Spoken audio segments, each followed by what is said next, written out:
A suscité l'indignation dans toute l'Afrique de l'Ouest. Une émission sur une chaîne privée ivoirienne faisant la démonstration d'un viol a créé un scandale national en Côte d'Ivoire. Ce mardi, la contestation ne faiblit pas du côté d'Abidjan avec plusieurs associations devant les locaux de la chaîne.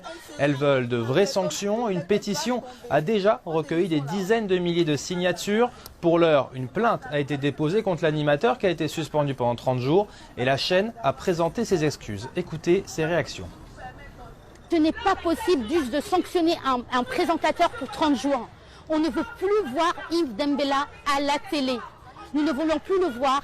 Et la rédaction qui était de parti, nous ne voulons plus également de leurs émissions. Ça, c'est l'exemple type pour dire en fait qu'aujourd'hui, il y a un réel problème dans la mentalité. C'est-à-dire que si une chaîne de télé, si une aussi grosse chaîne de télé nationale arrive à démontrer à la télé comment faire un viol, ça veut dire qu'il y a un réel problème dans la mentalité. Donc oui, il y a un gros chemin à parcourir. Il y avait des chroniqueurs sur le plateau et Yves Dembélé ne peut pas payer. Donc NCI, qu'ils arrêtent de se foutre de nous, qu'ils présentent des excuses publiques, qu'ils prennent des engagements fermes vis-à-vis des invités qu'ils reçoivent sur les plateaux. Et c'est ce que nous sommes là aujourd'hui pour les crier notre ras-le-bol.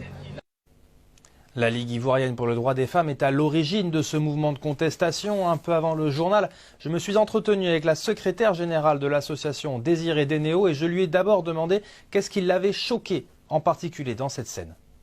Aller jusqu'à en fait penser à utiliser un mannequin pour faire une démonstration d'une agression sexuelle, du viol, je pense que c'est pousser le bouchon trop loin. C'est aussi, pour moi, c'est une belle image en fait de la notion du consentement qu'on ne cesse, nous en tant qu'association, en tant qu'organisation,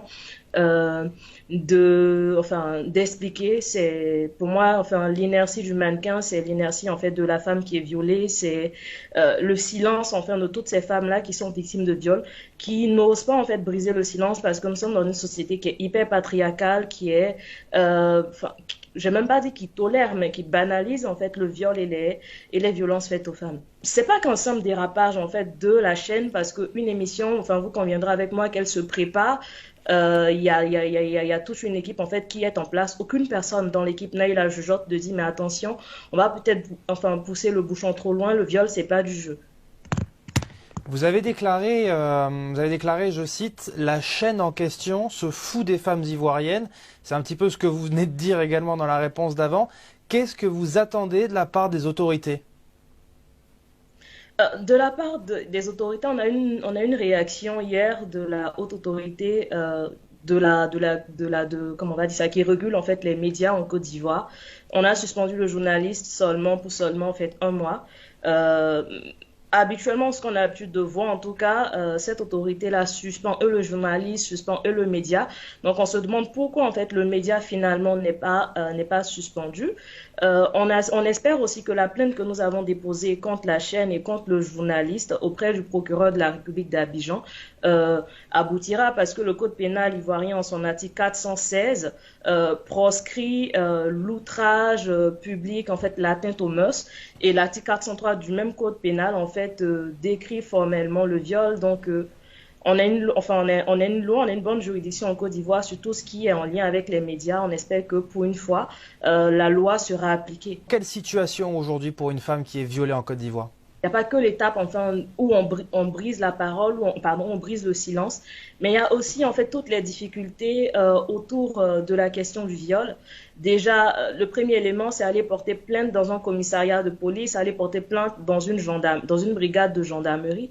Mais la plupart du temps, ces femmes-là en fait se retrouvent face à des agents des forces de sécurité qui sont pas du tout formés aux questions de violences faites aux femmes. Elles se font rabouer. Et puis le pire, c'est le certificat médical, qui est ce document-là qui est utilisé dans la procédure judiciaire. C'est d'ailleurs l'élément le plus important dans la procédure judiciaire quand on est victime de viol, qui se fait délivrer à l'hôpital mais qui coûte 50 000 francs CFA, qui est l'équivalent de 76 €.